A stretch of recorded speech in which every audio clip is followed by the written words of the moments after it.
Hello, opening up. I know it's been a while since I've shared a video, but today I come by to share one with you that is very personal.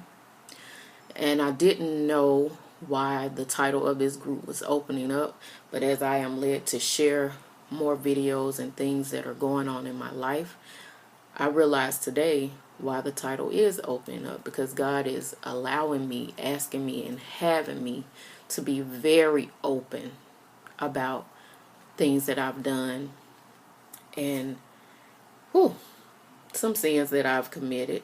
So today I'm going to share with you, and the title of this message today is called Don't Dabble in Things That Aren't For You, or simply put, don't dabble in sin.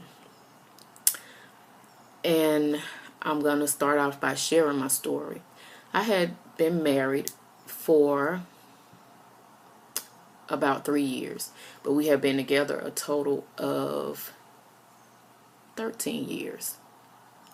So we separated in 2006, and in 2008 I met someone. I wasn't looking to have a relationship because I still had some healing to go on. I was still healing, and I just didn't want to be involved with anyone. So I decided to do something out of the norm for me. I decided to have a one-night stand. So I told this person, I'm not looking for a relationship. I don't want to be involved. This is something that I just want to do because I haven't been touched in like 2 years. And I'm being honest with you all and open. And I just want to have sex. That's all. No strings attached, no nothing, no anything. So he made the comment to me about, I don't do short-term relationships. I do long-term relationships. So for me, that went in one ear, out the other ear, because in my mind, I already have it made up about what I'm going to do, what I want, and how I'm going to do it. So we talked, got to know each other. He told me I do have someone and I'm not leaving them. So again, for me, fine. It's okay. It's cool because I don't want a relationship anyway. As I said, I still had some healing to do, and I just didn't want to be connected to anybody. Then I didn't want the commitment. I just wanted to, as we say, get our rocks off. I just wanted to be touched. I just wanted to have sex. And you can say it was my flesh, and that's what it was. I just wanted to have sex, and that's all I wanted. So as this went on, I found out that he was married. And he said from the beginning, I told you I was married. I said, no, you told me that you were with someone and you wasn't leaving them. And I was fine with that. I said, but I didn't know that you were married, because had I known you were married, I would never have done it. I would never have gotten involved with a married man because I value marriage too much. So when I tell you this was a relationship from hell, with the things that happened in there, because not only did it not turn out to be a short-term relationship, it turned out to be a long-term relationship. Yes, he gave me nice things. He gave me, we shared some stories. We learned some things from each other. But when I tell you, trying to end that relationship was pure hell for me. It was hell, because he didn't want to accept it. He didn't want it to end. And I said, I told you from the beginning, I didn't want a relationship. I told you what I wanted from the beginning because I knew how I felt and I knew what I wanted, but this wasn't what he wanted. So no matter how much I ignored phone calls, I didn't talk to him, or chose not to be with him, he had a different plan. When I tell you, he began to stalk me. He began to show up at my house. And just sit out there in the parking lot. Then later on, I found out that he was coming in my subdivision, watching me when I left.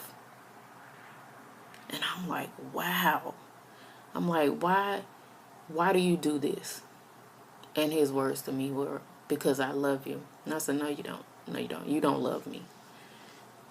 It's impossible for you to love me. You may care about me, or you may have some feelings about me, but you don't love me because, one, you're obligated. You are married. You are attached. But no matter how bad I tried to get out of this relationship, I went through so much. And it wasn't until God moved me and God stepped in, that God moved me, that things started to turn around. And to this day, there's still a part of him where he would say, I miss you. I don't talk to him. I don't text him. I don't call him. I don't have anything to do with him, because I simply tell him, the energy you are putting into me, put that energy into your wife. I said, pray about it as much as I have, and let the Lord deliver you from it. I said, because you were in sin, I am in sin. And this is not something that I want. This is not what I want to continue to do. I don't like to share. I'm not going to be second. I'm not going to settle. And I'm not going to shortchange myself. And I will tell you that there was an emotional attachment there. There was a strong emotional attachment there. And I had to learn how to detach myself. I had to learn how to detach myself from this man. If you want to say there was a soul tie, there was a soul tie. Because I had to learn how to detach myself. I had to learn how to forgive myself. I had to ask the Lord to just step in. I had to say, Jesus, you do this, because I can't do it by myself. And no matter how much I expressed to him and explained to him my feelings or my concerns, he wasn't having it. He wasn't having it. I have blocked him out of my phone before I changed my number, but I blocked him out of my phone. So he started calling me from other numbers. And I'm the type of person, I don't answer numbers that I don't know. But what made me start answering them is, one time I received a call from my son, and he was like, Mama, you need to just answer the phone even though you don't know the number, because it could be me. So gave in one day and I did it. It wasn't my son, it was him. So to this day, I'm not going to answer numbers that I don't know. You leave a message, then, hey, if I can get back with you, I'll get back with you. But for the most part, I don't answer numbers that I don't know. And I just want to stop by to tell you, don't dabble in things that aren't for you, because there are consequences that come along with sin. Yes, we get entangled up in the flesh sometimes to the point that we're saying, this is what I want, this is what I'm going to do, just to fulfill that lust for a moment, or just to fulfill what you think you need. But what you think you need is not what you need. God already knows what we need, and he said that he would supply all of our needs according to his riches and glory in heaven through Christ Jesus. And I just want to say, I thank him, I love him, I thank him, and I love him for stepping in, giving me the strength to be strong, giving me the strength to move on, giving me the words to say, for teaching me how to forgive myself. And I pray for him, I pray for his marriage, and I pray for his wife and his family, because it wasn't good. It wasn't fair to her, and it wasn't fair to me. And they're still married, still doing everything together as a family.